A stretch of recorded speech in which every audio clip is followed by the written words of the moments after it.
So I'm Stuart Wilkinson, I'm the CEO of Knowledge Exchange UK, and it's a pleasure to welcome you to this webinar on the new IP policy changes within the NHS.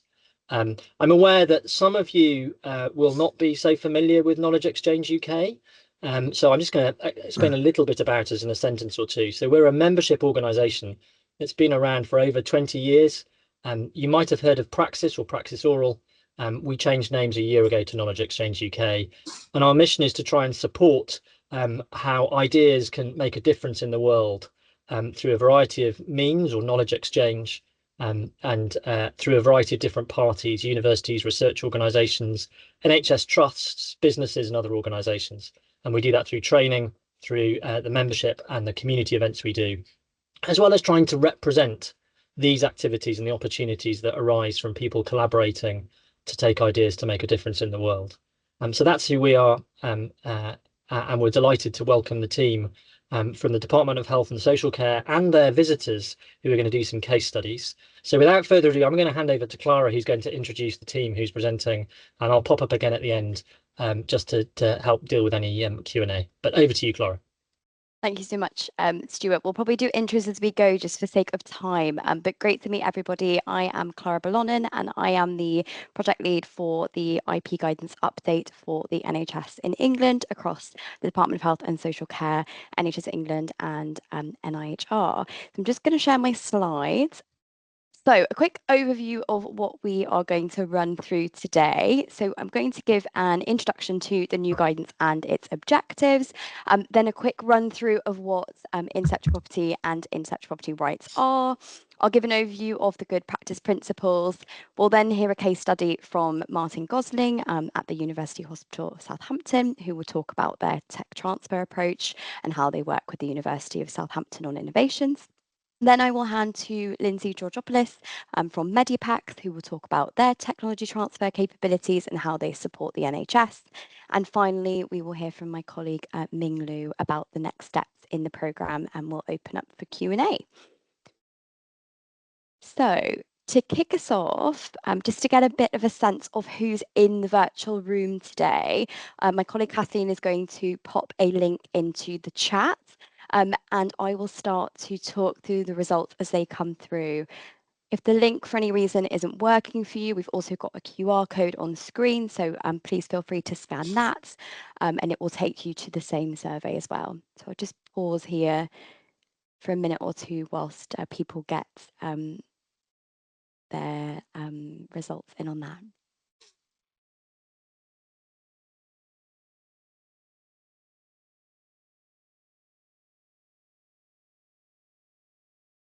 For those of you just joining, because I can see the numbers ticking up, we are starting off with a survey. So if you head to the chat or you use the QR code, you will be able to get to that survey link. And then I will start to talk through it as it comes through on my end.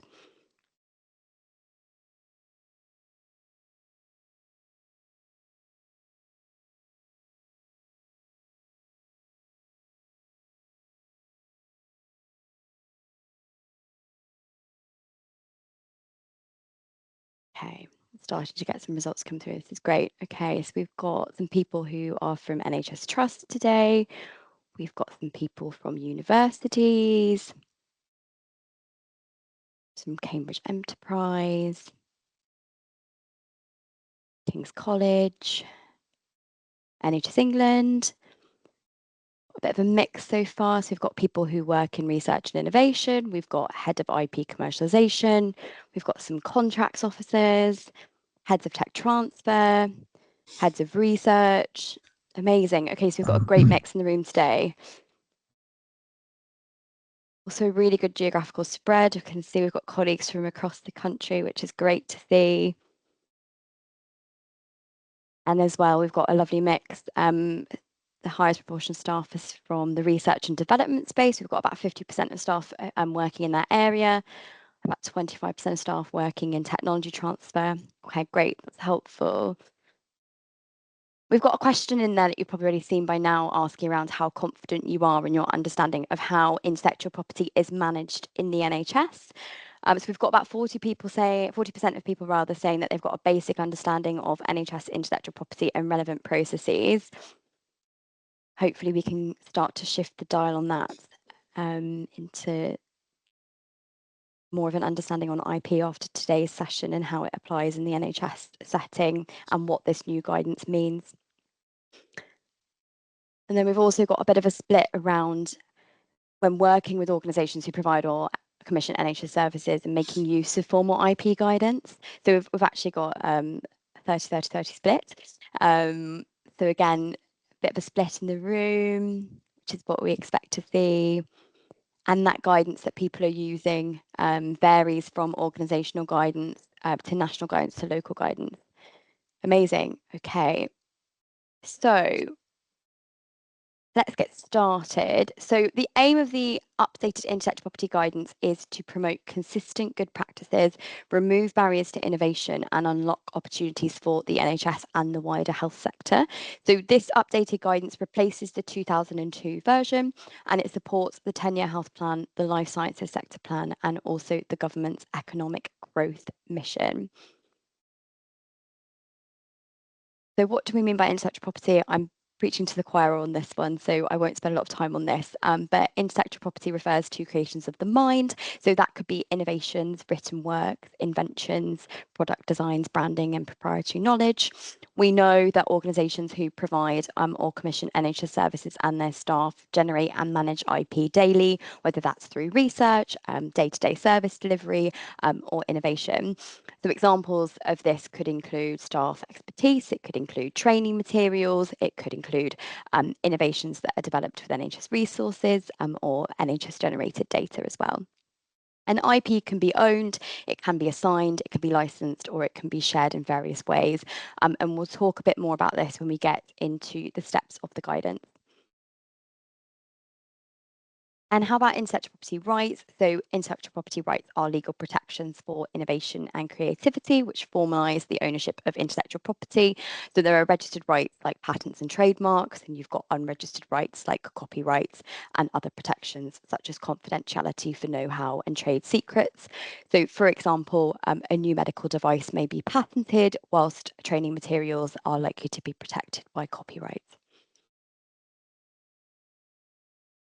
What does the new guidance look like? So the new guidance is non-statutory and it offers practical steps and good practice principles for managing IP strategically. So it's structured into 3 parts. So we've got the main guidance document, which has the 9 good practice principles and steps.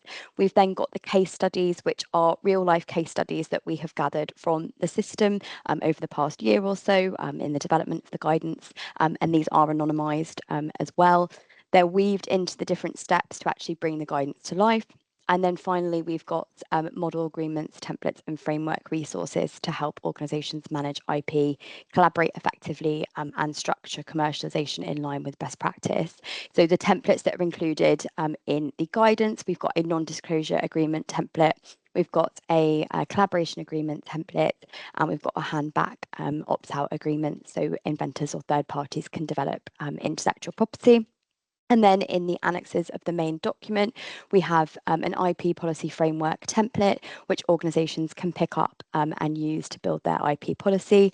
And we've also got a set of considerations for organisations who provide or commission NHS services when they enter into agreements with tech transfer offices. So who is the guidance for and what does it actually mean for me? So we've got quite a mix of people on the call today. So this guidance is for all organisations in England who provide or commission NHS services, as well as innovators, as well as academia, as well as tech transfer teams, as well as IP specialists and industry partners who work with the NHS. So for IP teams, I'm thinking about how to align with the good practice principles. It's things like making sure local policies align with IP guidance, IP strategy supports organisational goals, and managing agreements fairly and transparently. For tech transfer teams, it's thinking about how expertise is provided in licensing and spin-outs. There's negotiation of agreements efficiently and also building strong partnerships across the NHS industry and academia. And for research and development teams, it's about knowing the organisation's policies, or there could be multiple organisations that you're working with as part of research, and identifying and disclosing IP early and understanding what that process looks like in the relevant NHS organisation, because that will look different depending on who you're working with, and also understanding terms and collaborations in order to get to the commercialization point. So by working together, these roles really will help to make sure that innovation is managed responsibly and also benefits patients. So strategic alignment, so the guidance for the NHS aligns with wider government guidance on intellectual property, knowledge, asset management and commercialisation. So this includes the likes of the Rose Book, the Intellectual Property Office's IP Rights Guidance Note, Government Office for Tech Transfers Guide to Managing IP and Confidentiality, and also the National Institute for Health and Research's IP and commercialisation guidance as well. We've worked really closely with legal teams at the Department of Health and Social Care and NHS England, alongside IP legal specialists, to ensure that the guidance is aligned to wider legislation, such as Subsidy Control Act, Patents Act, Trademarks Act, and others that you can see here. When you see the slides afterwards, you'll be able to click onto these in case you want to go into any more of them in more detail. Okay, so let's get into the principles in a little bit more detail now. So the IP guidance is laid out as 9 good practice principles, which are structured as steps. So each of these steps also has resources and case studies attached in the publication, as already mentioned, to actually bring a bit of a practical lens on how they can be applied. So step 1 is about establishing IP governance and decision-making frameworks. So every organisation needs to have a clear plan for who's actually in charge of intellectual property. By having a senior responsible officer and actually regularly reviewing policies, organisations can make sure that decisions about IP are transparent and also well managed. It's about having the right people and processes in place so that nothing is actually falling through the cracks from an IP perspective. So step 2 is about clarifying IP ownership. Who actually owns what? So this step is all about spelling out ownership, assignment and licensing of intellectual property, so everyone knows where they stand. So this step also advocates for avoiding joint ownership due to the complexities this creates, and making sure that commercial returns are in line with fair market value and no more, in order to be in line with subsidy control. Clear ownership means fewer disputes and more successful collaborations. Step 3. So step 3 is about raising awareness and providing IP training. So we all know that knowledge is power. IP policies should be really easy to find, but also really easy to understand. It shouldn't be lots of jargon. It should be simple for people to pick up and read and use. And organisations should offer regular role-specific training where needed. So when staff actually know how to spot and manage intellectual property, organisations are in a position to innovate confidently whilst also protecting their valuable assets. The next 3 steps. So step 4 is about IP disclosure and record keeping. So this step is about fostering a culture where innovative ideas are welcomed. So organisations should have secure systems for staff to confidentially disclose new ideas and inventions early on. Good record keeping means that every breakthrough can be tracked, it can be protected, and also means that it's ready for the next stage. One of the templates in the guidance is a non-disclosure agreement, which can complement these conversations as well. Then we've got step 5, which is about IP initial evaluation and feedback. Not every idea is going to be a blockbuster, but every idea does deserve a fair look. So organisations should be able to quickly assess the potential of disclosed IP and also give timely feedback to inventors and innovators. So this keeps the innovation cycle moving, it keeps the engine running, and it keeps staff motivated. During the development of the guidance, untimely feedback stifling innovation was something that we heard time and time again, and something that we're really advocating for in this step. There really should be timely pathways for evaluation and feedback.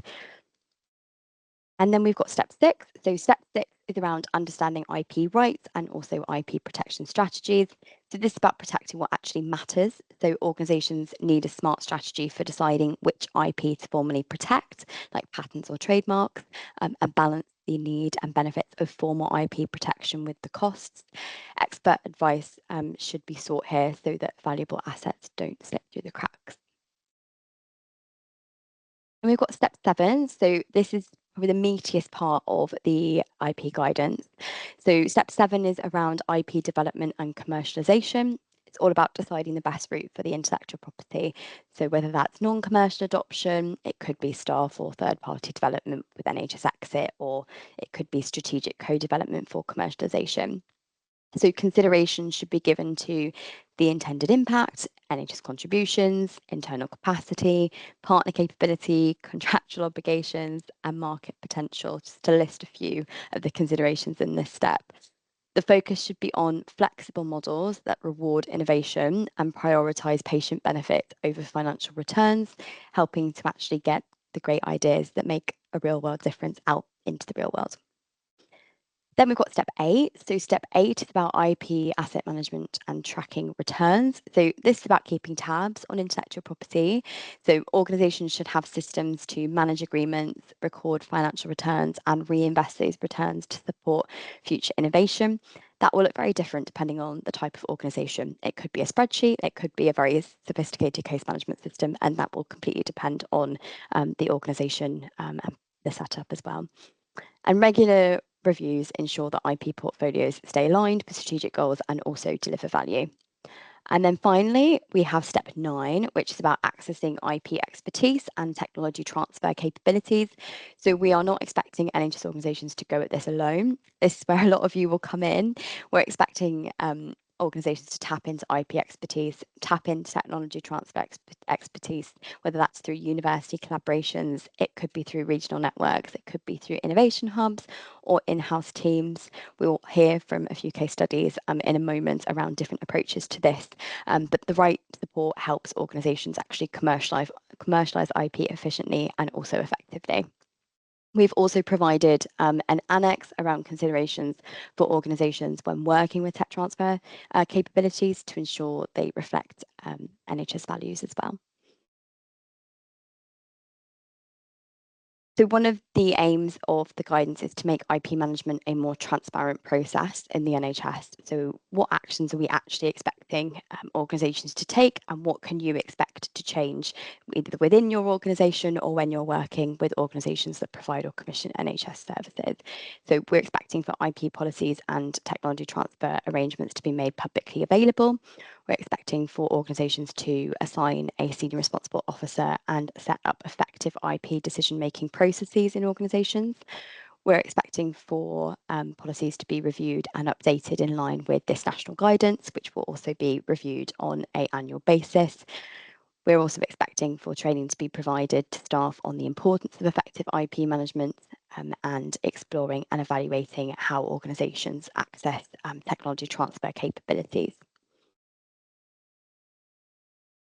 Okay, so that's a bit of an overview on the guidance, a bit of a whistle stop into all of the different steps. I'm now going to hand over to Martin Gosling, who is from University Hospital Southampton, to talk about their technology transfer approach with the university.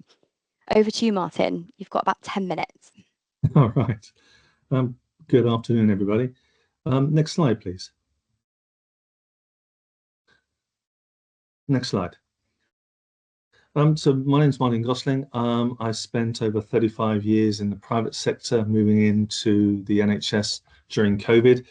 I'm part of the NHS Clinical Entrepreneur Programme. I'm a mentor and assessor on that, supporting, at the moment I support about 20 entrepreneurs, trying to help them get through the minefield of spinning out companies. I also assess people applying for the NHS Innovation Accelerator, supporting people actually rolling out horizontally across the NHS. In terms of the setup we have down here at University Hospital, we have a specialist commercial team with contract managers who report into myself. So we're managing over 480 contracts at the moment. We have a tech transfer manager, which is myself, and I've got contract law experience and IP law, but also by profession, I'm a product designer. So I'm able to actually help translate those sort of idea moments actually into physical products. So I'm a software and hardware designer, and between all of us, we all have extensive commercial experience. Now, not every trust has this capability, so we do actually support other trusts, because in many trusts, the commercial team might just be the CFO, for example. So we are quite fortunate in having a big commercial team. But if you don't have a commercial team, do feel free to reach out to other trusts who may have that capability. Next slide, please. So in terms of IP strategy and basic fundamentals, the key and most important thing is to appoint a senior responsible person or a head of IP. In some cases, this could be a head of commercial IP, or it could be someone who's called a tech transfer, or it could be someone like myself, where I'm head of commercial innovation. And with a policy, the IP policy is the heart of everything we do here. And so we need to make sure that the IP policy is actually linked intrinsically to the employment contracts. So you'll find in most cases there are statements made within the employment contracts which actually states who and what actually owns any innovation that comes out. So you need to make sure your policy ties back into employment contracts. And then from those policies, I'll come back to the details in a second, you need to then quickly get into what's called an IP declaration form and an IP log. So as an organization, you do have to clarify at a very, very early stage just who is the owner of a particular piece of IP based on the policy and based on what is stated in the employment contracts, and then to log that IP. And having logged it and defined it, you need to take those individual innovations through an evaluation process and have a clear pathway as to how you're going to take that idea moment through a full evaluation process, from ideation right the way through to either TRL 3 or TRL 6, which is basically taking it through to a concept or to a full product ready situation. Along the way, you need to involve governance, so you have a clear IP governance in terms of the way the product is maintained, developed, with clarity as to all the aspects around it. And then in the policy itself, it's important to lay out how the trust can recover its investment into whatever the product is itself. So if the product does end up coming to market, the first bit that happens is the trust will recover its investment, because just touching a product can result in £3,000 to £5,000, for example, if you're going down the patent route. And then in order to encourage people to come forward, there will always be some form of revenue share. And think of the innovator, the trust, and that trust element is most likely split between the department and the HQ itself. And the percentage split will vary depending upon the amount of income being recovered. But typically, it is a recovery of the investment first, and then a revenue share. And don't always think about entrepreneurs. Think about inventors or intrapreneurs. So I actually run inventor courses here, because quite often the staff don't want to have the burden of being an entrepreneur and spinning out a company. And quite often the product doesn't justify that particular level of investment. But it could be that that particular product can have a huge patient impact. So it's worth thinking about how do you support inventors to get their product protected and then get it licensed out. Next slide, please.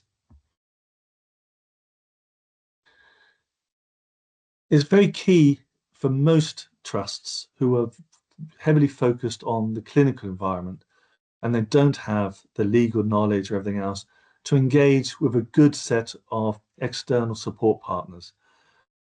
It's vital that you can find specialist partners in the legal space who understand how to talk you through and support you through the world of patent law and trademarks. And don't underestimate the power of protecting your trademarks, which it could be a product or it could be something to do with a website. And it's important even to do a patent search so you can look at what's called freedom to operate. Are you even able to produce a bit of software or a document without compromising your legal position from a copyright? How do you produce a prototype? How do you get commercial advice? How do you set up an internal training and support program? All of these things need to be considered. And then when you move to licensing and to spin-out routes, the urgency of time to market is vital in this rapidly moving world, especially when you look at the pace of AI and the speed at which you can develop something. So time to market is vital.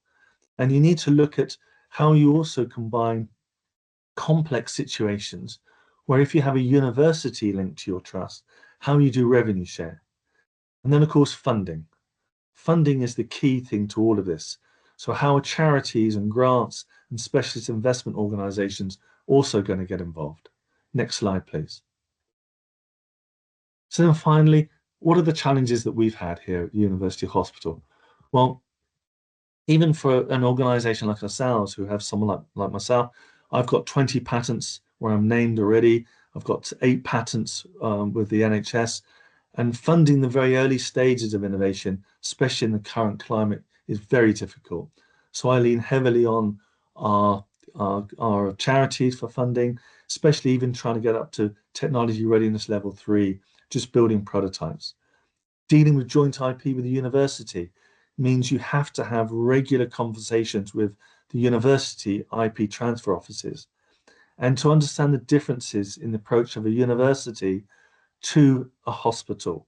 We have focus, for example, on priority of our patients over commercial returns, whereas a university is quite often driven by the number of staff being employed in the spin-out. And then funding access to expertise, and I can't emphasize more greatly, use partners, network, and mentoring. Thank you very much. Thank you so much, Martin. Brilliant. Okay, so we're going to move swiftly on to our next case study, which is from Lindsay Georgopoulos from Medipex, which is an innovation hub based in West Yorkshire who support organisations from a technology transfer capability perspective. So over to you, Lindsay. Thanks very much, Clara, and thank you all for your attention today. So I'm Lindsay Georgopoulos, the CEO of Medipex. Delighted to have the opportunity to talk to you today about accessing expert external support for technology transfer activities, and relating this obviously to the implementation and compliance with the new NHS IP guidance. So just as a little bit of background, when the first NHS IP guidance was published in 2002, a number of innovation hubs were set up to provide technology transfer capabilities to all of the NHS organisations in England. These hubs were then tasked with building a sustainable business model to be able to operate without any central funding. And those of us that managed to do this and still remain independent were shown on the slide just before my team photo popped up. So I hope you saw all of their logos. So we've been providing support to a range of NHS service providers and commissioners for over 20 years. And many of us also regularly provide support to academic and industry organisations who are developing products and services themselves that are designed for healthcare. In terms of me personally, I'm a biological scientist by background, but I've been working for 16 years now, specifically supporting healthcare innovators take their ideas to market in a variety of roles across the NHS and academia. I joined Medipex in 2014 as an innovation manager, and I took over running the business in 2021. And I now manage a team of experts from science and industry who all work together to help bring new innovative ideas to market. If I could have the next slide, please. Thank you. The hubs have collectively assessed thousands of ideas from NHS organisations across the country, helped decide which ones to spend time and effort on, and taken hundreds of these ideas to market. And a good number of these have been progressed through collaboration with a university partner, where IP ownership and rights needed to be agreed prior to commercialisation, whether that be via direct commercialisation from the NHS organisation, licensing to a third party, or creating a spin out.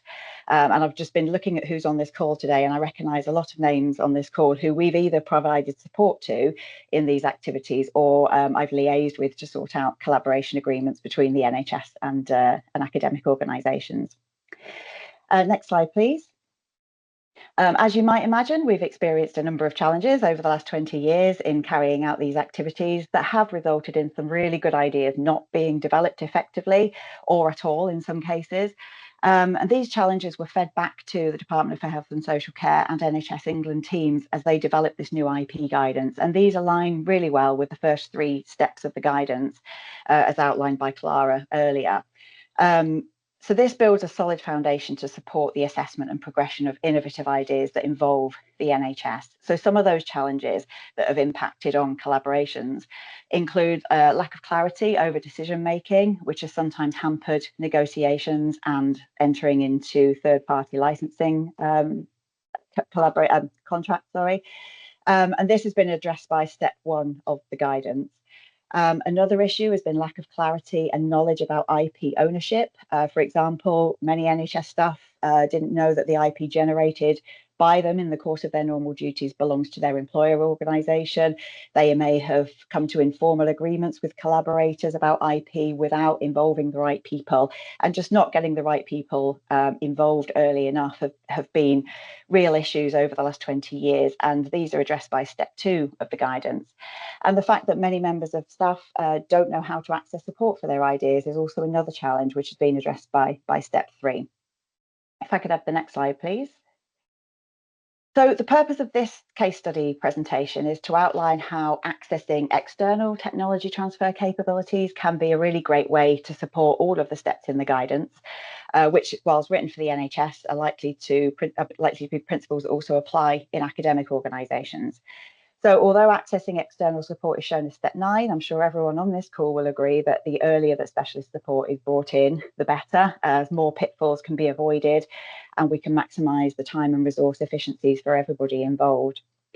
So Medipex work with a number of technology transfer teams from universities as well as with the NHS. We work with these teams in a flexible manner to provide additional capacity to help manage their high workloads, but also to apply our specialist healthcare expertise to teams that have a much broader remit, maybe across the university.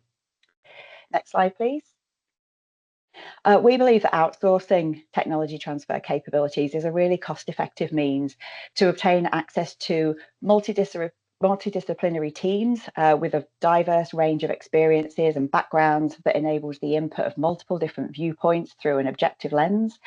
It also offers the opportunity to engage with teams that specialise in healthcare and medtech, who understand the intricacies and challenges in this particular landscape compared to broader business support organisations. Since we support multiple organisations simultaneously, this provides opportunities to learn from others and identify any synergies where collaboration may be more beneficial. And we can also provide flexible support that's proportionate to the particular organisation and their circumstances. If I could have the next slide, please.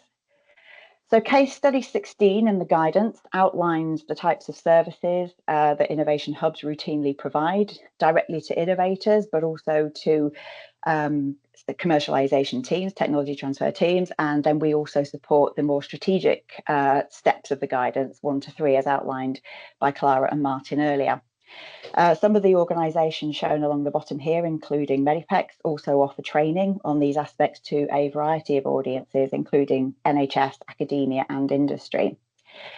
Whilst the guidance has been helpfully delivered with template agreements, we recognise that IP and commercial experience is often needed to tailor these agreements to specific use cases. And again, this is something that the innovation hubs have been doing for over 20 years, including many agreements with academic and clinical collaborations at the heart of them. If I could have the next slide, please. Each of the hubs has developed its own business model, but generally there are a few different ways to work with each of us. most NHS organisations choose membership, where support is provided to assess any idea that arises from any member of staff and progress those ideas with the greatest potential. For academic and industry organisations, they can access our support, either general support on an ongoing basis, for example, a set number of days per year to use across multiple different projects and activities, or under a fixed scope of work and price for specific projects which may be grant funded.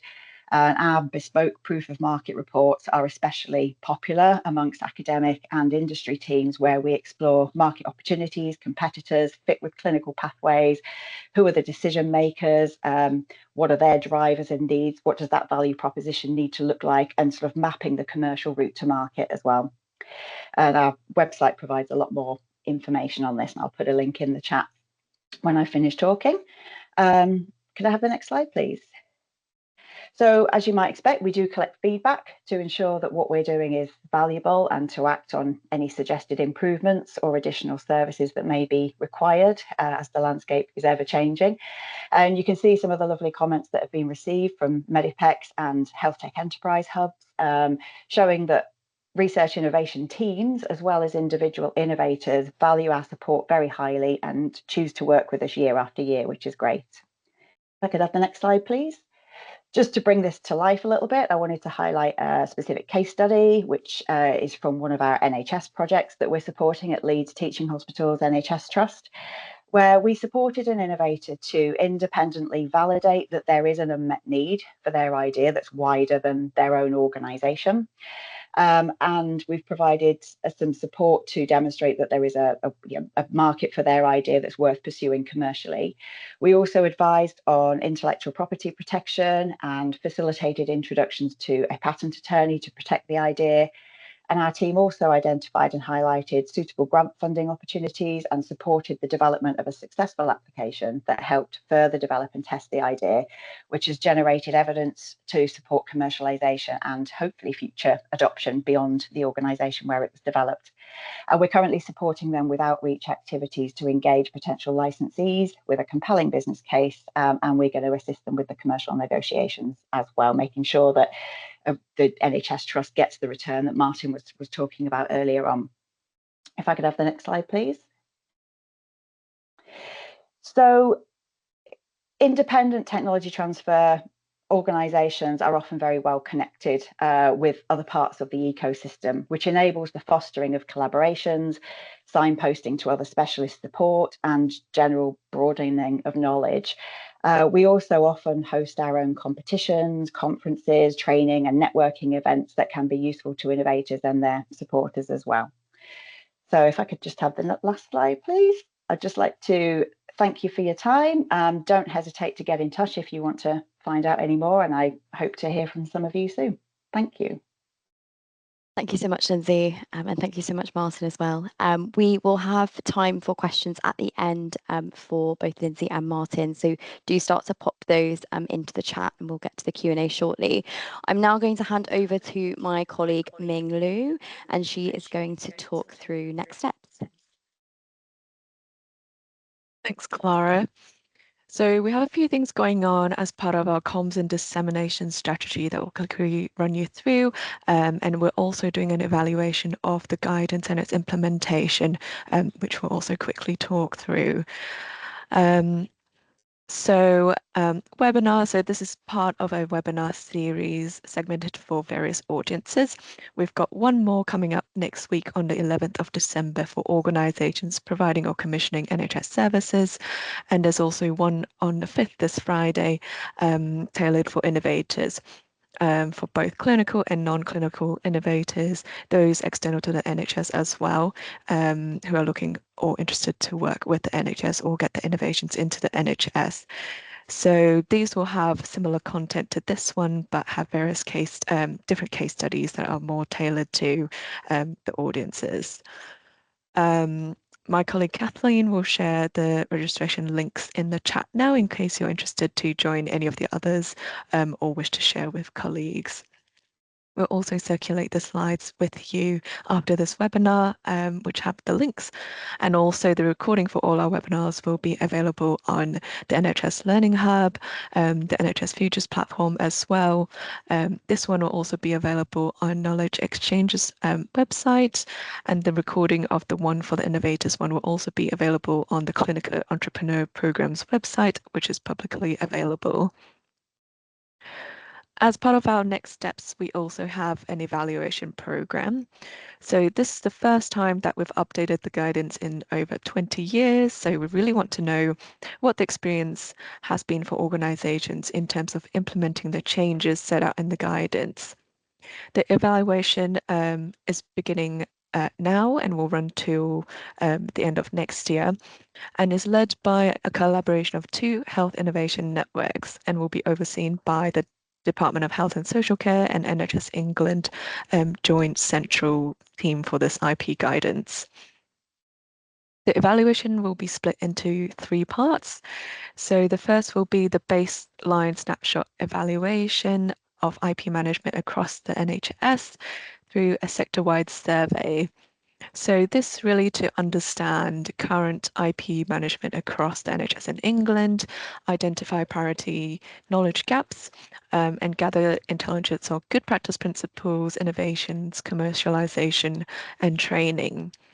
If you are working in an organisation providing or commissioning NHS services and want to take part in this baselining, we will share the survey link in the chat now, and also again in the slides that will come around later. The second part of the evaluation program is more of an in-depth evaluation. So we have about 8 different organizations who will be working with the Health Innovation Networks and ourselves to implement the guidance and provide feedback. And these organizations are from all regions across England and represent a breadth of different care settings and have a range of confidence in and capability for IP management. So they'll be working with the evaluation team from until March next year and provide detailed feedback on gaps, challenges, and training needs.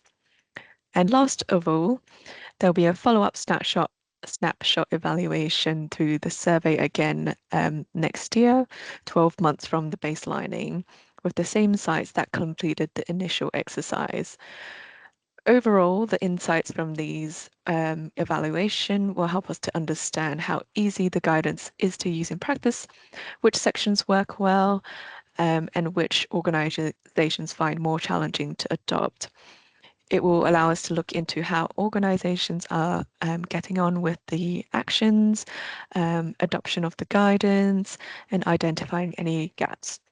We really want the guidance to be an iterative document. So this is very much version 1, and we aim for the evaluation to directly shape the future training and refinement of the guidance. So next, I will just quickly also talk about an event that we are running in London next Monday. So this will be an in-person event on the guidance. My colleague Kathleen again will share the registration link for this in the chat. And again, it is also in the slides that will come around. So this event is really a bit more of a deep dive into the guidance and its principles. It will also include a couple of case studies shared by colleagues from across the system and a senior leader speaker panel. So looking forward to seeing hopefully some of you there next week. So we'd love to hear your thoughts and feedback, and I'm going to pause here for a little while to give everyone a bit of a chance to fill out the survey before we then move on to Q&A.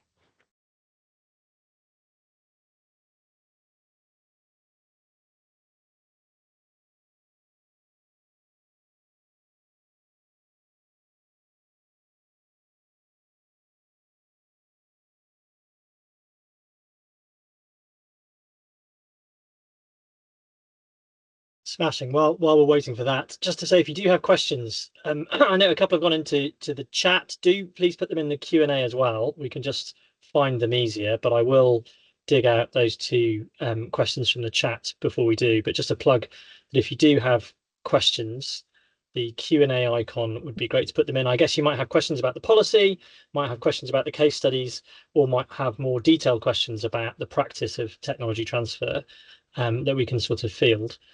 Sorry, Ming, to chip in there. I know you were wrapping up that survey, so I don't know if you wanted to say anything else.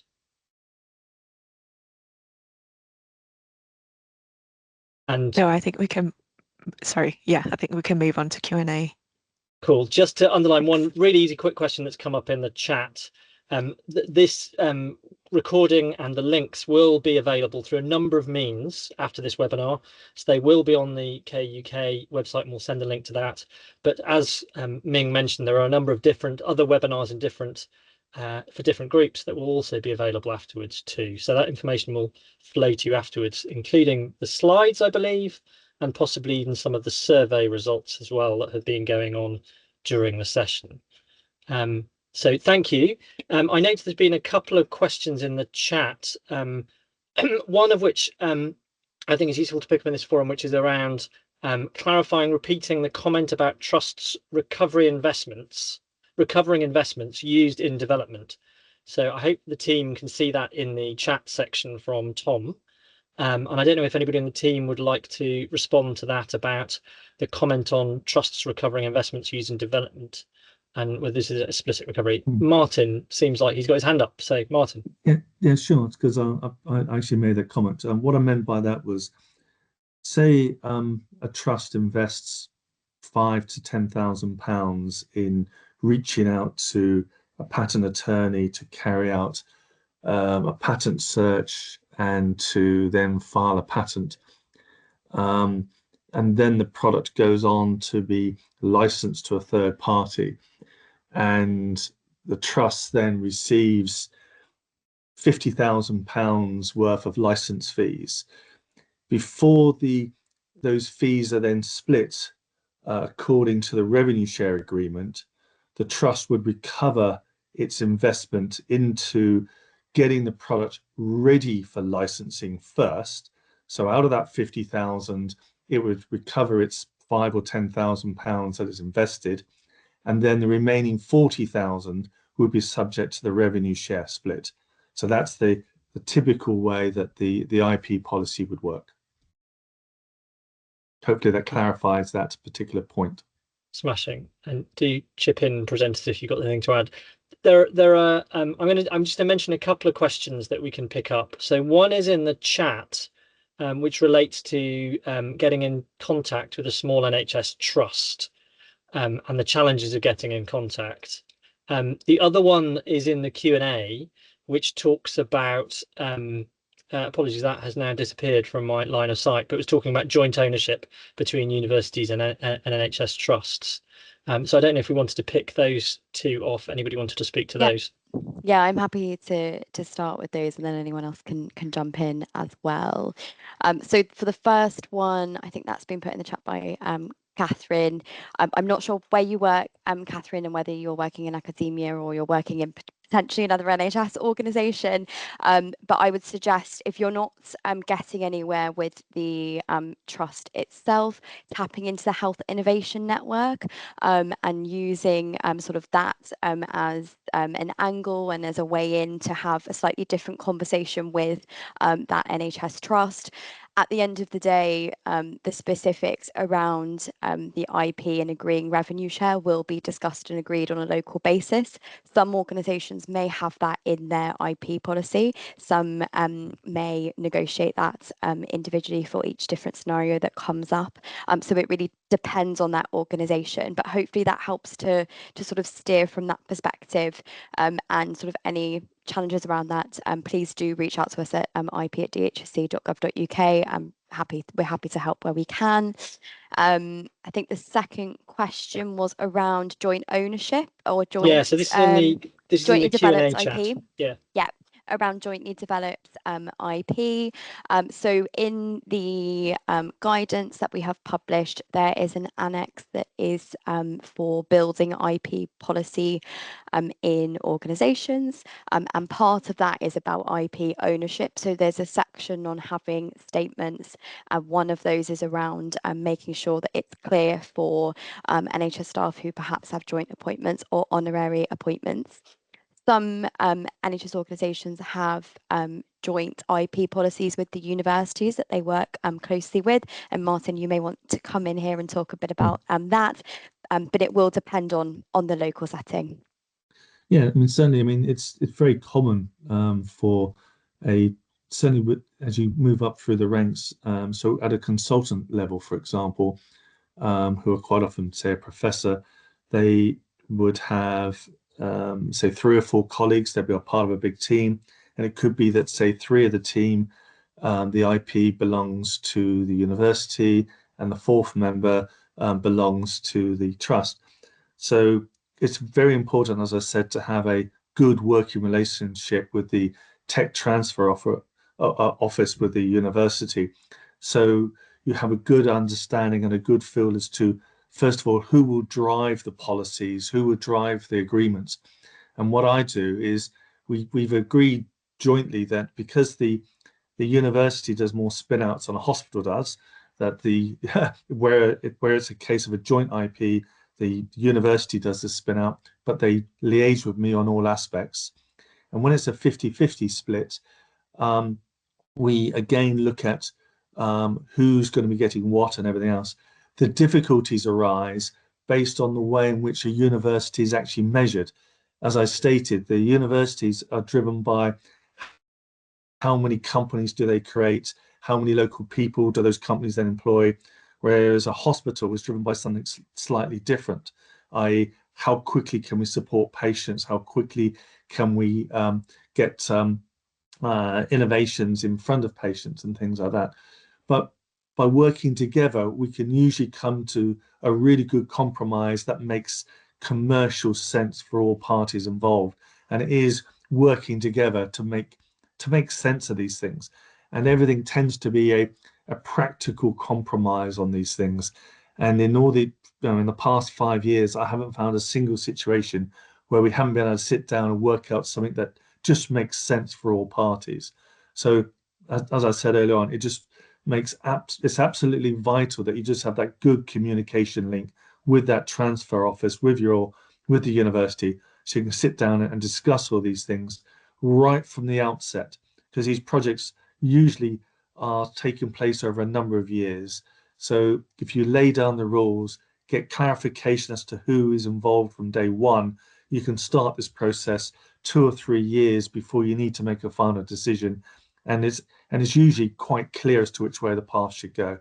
But you just need to have that good communication, and then it becomes quite obvious, and the percentages work out quite obvious, and it's usually very, very amicable. I can see there's a couple of questions coming in the chat, and we're into the space where we're getting into the practice of doing tech transfer, which is a really useful and vibrant space. I know that we have many conversations about that on our online forums and the like. And I see there's another question about a specific circumstance as well as practice and how to deal with it. And we may not be able to deal with all of those specifics in this forum, but there are lots of people who have thought about this and practiced this either in a university tech transfer setting or others that we can get to.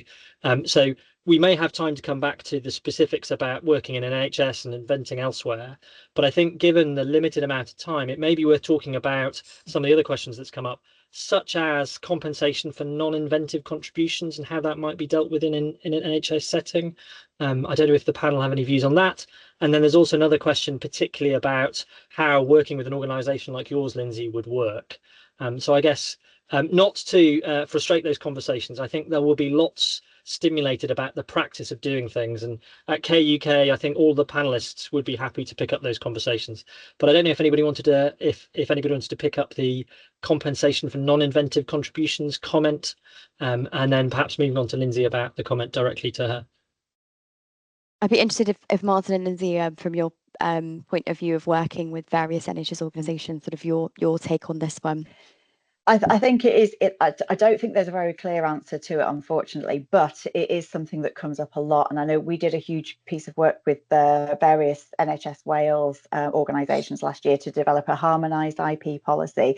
And one of the really key issues there was when what constitutes an inventive contribution that then enables that member of staff to be entitled to a revenue share, and where is it just their job? You know, they were asked to develop this piece of software and they developed it to that specification, so they've done the work, but did they make an inventive contribution? And it is quite a grey area, really, but I think it just comes back to the importance of the IP policy and being really clear. What do you mean in your organisation? What do you mean by an inventor? And therefore, which aspects of that policy apply to that person? And if there are any specific exclusions, where it's, you know, it's not deemed to be inventive, actually you were asked to do this for this specification, therefore you're a delivery partner, but you haven't contributed anything over and above what you were asked to do. That's something that came up in some of the NHS organisations. I'm not saying that's my opinion, but that's something that came up in conversation. I think it's just important to be really clear about it. It doesn't help things that have already happened to date or things that are based on existing IP policies, but I think we can definitely do a lot of good work to make that clearer. But also, a lot of people forget that know-how is also IP. So in lots of cases, you know, someone can be contributing. So people think, oh, IP is all about patents. Quite often it's not just about patents, it's about know-how, it's about knowledge. And so people can contribute their know-how to something, and without that know-how, the thing itself just can't exist. And then it's down to the founders or the professors or whoever it is. It could be a nurse or a porter who've come up with an idea, but it's the know-how behind it. And then it's down to having a practical discussion and say, well, how are you going to reward for that bit of know-how? So how has that person contributed to the know-how to the overall project? So, and so many people forget about the know-how contribution. So I usually resolve, if someone's contributed heavily to the project, then they must have contributed know-how in some way. And that's usually how I get around it and reflect the know-how bit in the overall split. And it also depends as to whether it's going to be a spin out or whether it's just going to be a license. Licensing know-how is really, really difficult, whereas licensing a copyright or a trademark or a combination of copyright, trademark and patents is much easier, whereas a spin out can take know-how with it because the founders can be part of the board or the management team. So it really does depend on that particular vehicle you're going to use to get the compensation back. Thank you, Martin. Thank you. This is going to be a very active line of conversation. I realise the clock is ticking down to 2 o'clock. I do note there's a question about engagement with the NAHR. We might not have time to deal with that here, but I know we have Andrew on the call as well, who might just want to pop up and introduce himself, and maybe we can follow that up afterwards. Oh, hello. Hello, Andrew. Hi, I'm Andrew Pearson. I'm Head of Technology Transfer at the NHR. Some of you may know me, some of you may not, but I'm more than happy to pick up anything specific to the NHR outside of this conversation. And if you reach out to Clara, she's got my email address and can pass it on. We kind of anticipated that those kind of questions would come up. Apologies, the clock is ticking and we're running out of time. I think Lindsay can pick up the question with the University of York in particular.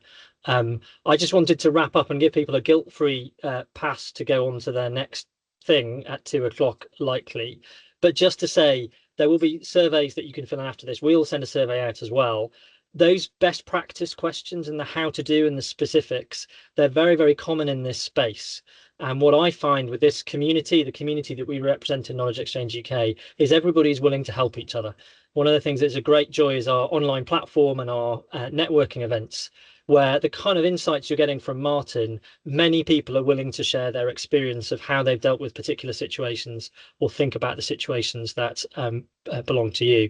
We have a diverse audience, but if you're new to this world, do come and make contact with a variety of different sources who will help you out and help share their experience. So yes, I just wanted to sort of conclude with that. Clara, I'm not sure if you wanted any parting comment as the clock ticks down to 2 o'clock. Just a big thank you to Martin and Lindsay and Ming, and for you, Stuart, and Knowledge Exchange UK for helping to deliver this webinar today in partnership with us. So thank you so much. We will share the slides around afterwards, so don't worry if you didn't take too many notes. All the links would also be in there as well, so you will have everything that you need. Thank you. Sounds like an active conversation will continue off the back of this. Thank you, everybody, for joining us. No problems at The all. details and resources Thank will you be so available much. afterwards. Thank you. Cheers, everybody.